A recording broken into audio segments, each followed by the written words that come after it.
তো আজকে আমি আমাদের এই গ্রামের পাশের গ্রাম আমি এক বান্দার সাথে পরিচয় করাবো, যিনি দীর্ঘদিন ধরে খাসি পালন করে আসছেন। তো মণিকুমার দা, আপনাকে কিছু কোশ্চেন করতে বলবো। আচ্ছা, যেহেতু যদি আমি বলি তাহলে বলবে আমার তরফ থেকে বলছি। অবশ্যই অবশ্যই আপনি একদম। আপনার মতন একটা প্রশ্ন করে দেখুন, ইনি দীর্ঘদিন ধরে খাসি পালন করছেন। খাসি পাশাপাশি থাকবো। হ্যাঁ, পাশে থাকেন। দাদা আপনার নাম এবং পরিচয়টা বলবেন। আমার নাম শ্যাম রায়। আচ্ছা, বাড়ি কোথায় আপনার? বাড়ি এই মামুদপুরের পাশে গাজীপুর। আচ্ছা, আমি যখন ভিডিও করতে আসি তখন দেখি আপনি ছাগলগুলো দেখছেন, কি জন্য দেখছেন বা আপনি পেশায় কি করেন এমনিতে? আমি তো পেশা আমার দু রকম, এক তো এই ছাগল পালন আর এক চাষবাস আছে। আচ্ছা, আপনি ছাগল মানে কি ব্রিডিং ফার্ম না খাসি ছাগলের উপর ফার্ম করেছেন? খাসি, অনলি ফর খাসি। কতগুলো আছে এখন? 15-20টা থাকে। আচ্ছা, আপনি কেন খাসি পালন করছেন? বাস লাভবান বুঝি, ভালো। এমনি ব্রিডিং ফার্মে কি লাভবান হওয়া সম্ভব নয়? তাহলে তাহলে যেমন খাসি এমন একটা জিনিস, আপনি যেমন ভাবে নেবেন তেমন হবে।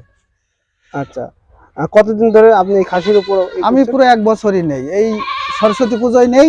হ্যাঁ। এই আজকে যেমন সরস্বতী পুজো, আবার ফির সরস্বতী পুজো আসবে, ও মাল বেরিয়ে যাবে, আবার নতুন নিতে আসবে। আচ্ছা, কখন এই দাদার কাছ থেকেই নেই আচ্ছা, কখন কখন মাল সেল করেন আপনি? মাল।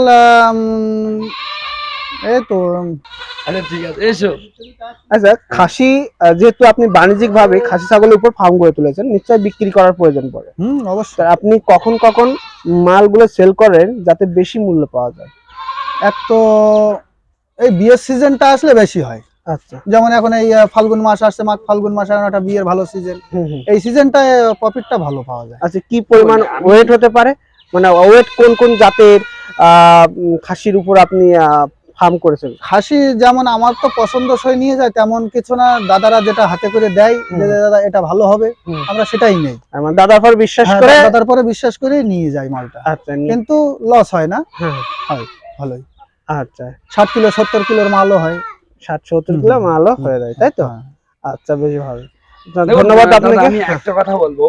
দাদা প্রায় আমাদের এইখান থেকে সারতাস গোট ফার্মতে প্রায় 8 বছর ধরে মাল নিচ্ছে। 8 বছর 8 বছর ধরে।